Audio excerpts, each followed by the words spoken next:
Mga kaibigan, dumako na po tayo sa ating programa at segment tuwing araw at umaga na pala ng Sabado.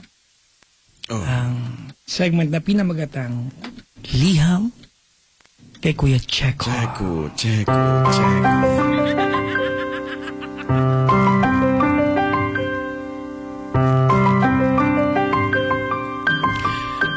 Magandang umaga sa inyong lahat.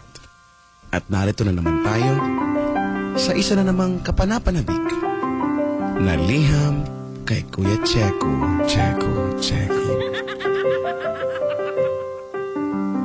Ang ating liham ngayong umaga I go something like this. Wow, may English na part. Plastic lang, wala yan. Hamo na yun, na-rehearse ko na yun eh. Dear Kuya Checo, itago mo na lang ako sa pangalang Bernadette Ann Sensoho de la Fuente. Isa akong researcher para sa isang fashion magazine. Iba ang tunay na personality ko at iba ang socialite/fashion na mundo ko. Tuwing nasa trabaho ako, ay nag-i-Englishan kaming lahat and we always beso-beso, pero ang totoo ay simple lang ako. At hindi ako magaling mag-English. Natututo lang ako mag-English kakanood ng wrestling.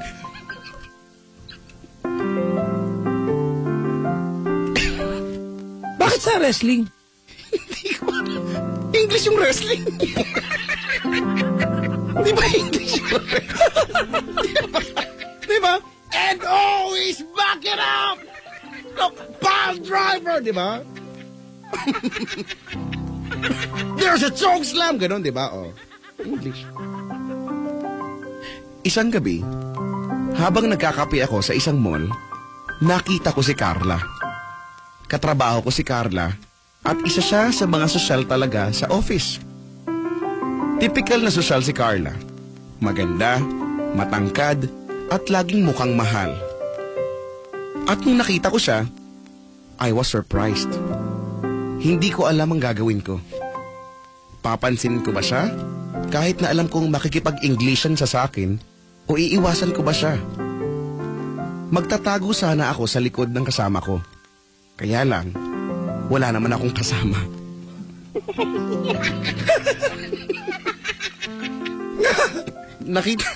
Kabwisit. Nakita ako ni Carla at tinawag niya ako. Nagpanggap ako na hindi ko siya naririnig. At kahit na nung kinakalabit na niya ako, kunyari hindi ko nararamdaman. Pero nung pinaso niya na ako ng sigarilyo, napaaray ako. Kaya wala na akong magawa.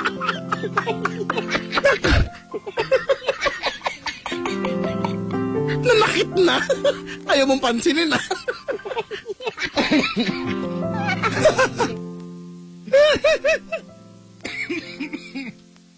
Wala na akong magawa. Hey, Carla, what a coincidence.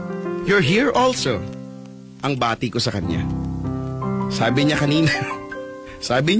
na kanina pa nga daw niya ako tinatawag. Kaya lang, hindi ko daw naririnig. Medyo matagal din kaming nag-usap ni Carla sa coffee shop at pinagdarasal ko na sana umalis na siya dahil nahuubos na ang OMG at really ko sa kanya. Mabait naman si Carla. Kaso hirap talaga ako mag-English. Tumayo si Carla at natuwa ako dahil akala ko'y aalis na siya. Nang biglang, "Hey, can I ask for a favor? Would it be okay if you help me pick out a dress? It's for the event on Tuesday. Please, please, please." Pinag-isipan ko muna ang sinabi ni Carla. At matapos ng ilang minuto, ay naintindihan ko din ang sinabi niya.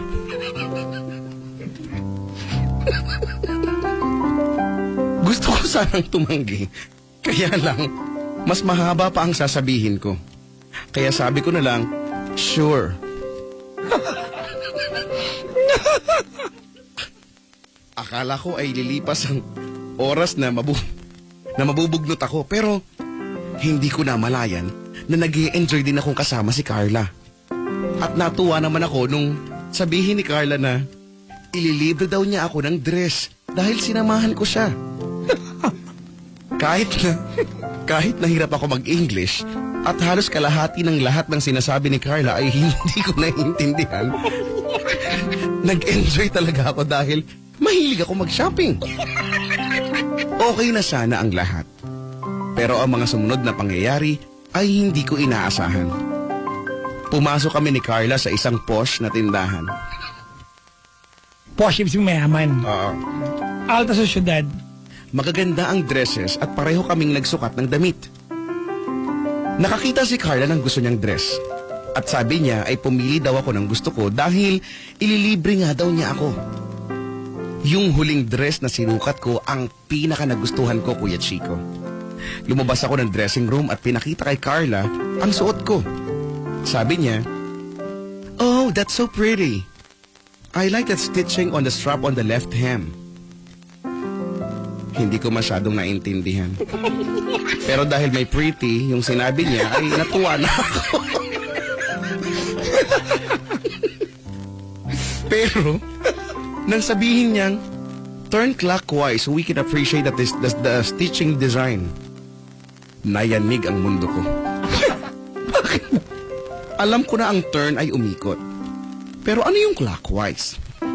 Pakaliwa ba yun o pakanan? Bakit ba kasi hindi na lang leftwise at rightwise? Kuya Chico, ano ba ang clockwise? Sana ay mabigyan mo ako agad ng sagot. Dahil hindi ko ulit pinapansin si Carla.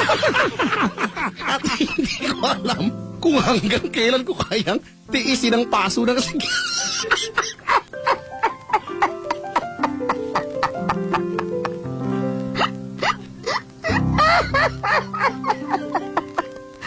Hindi ko alam kung hanggang kailan ko kayang tiisin ang paso ng sigarilyo. Kasi pag hindi niya pinapansin, pinapaso siya ng sigarilyo.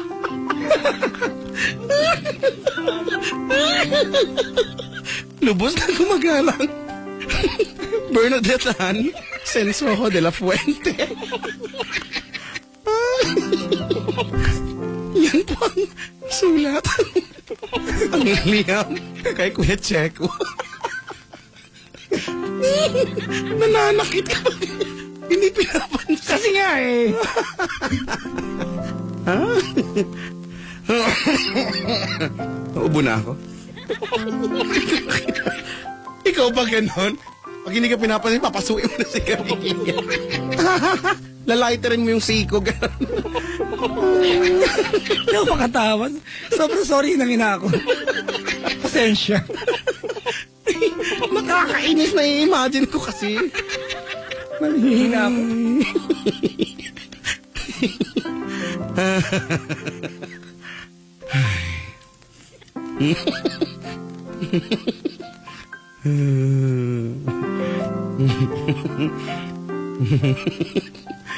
Yoko na.